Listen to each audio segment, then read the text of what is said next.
President Trump and his defense secretary are making conflicting statements on North Korea's nuclear threat.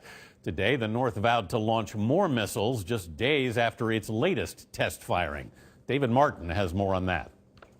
Kim Jong-un rose before dawn to oversee preparations for the launch.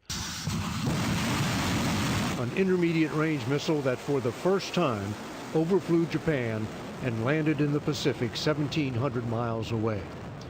He seemed more than a little pleased with the result, which the North Korean news agency said was a drill for an attack that would shut down the American airbase on Guam. President Trump, who just last week said Kim was starting to show a little respect for the U.S., responded angrily. "Talking is not the answer," he tweeted this morning, seeming to rule out the possibility that negotiations could end the building crisis with North Korea. But just a few hours later, the Secretary of Defense, meeting with his South Korean counterpart, sounded less belligerent.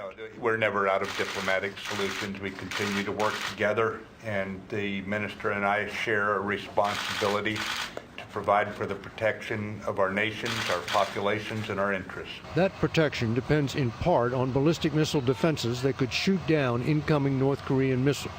Last night, in a long-scheduled test, the Navy fired this interceptor, which succeeded in shooting down a medium-range missile similar to this one being developed by North Korea.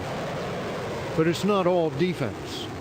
Late today, B-1 bombers were scheduled to take off from Guam and join up with Korean and Japanese fighters to conduct training at a bombing range in South Korea.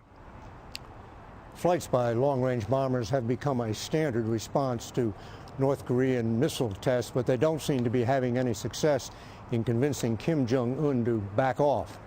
So the Pentagon is now considering the use of cyber attacks that would do real damage to North Korea. Anthony? David Martin at the Pentagon. Thank you, David.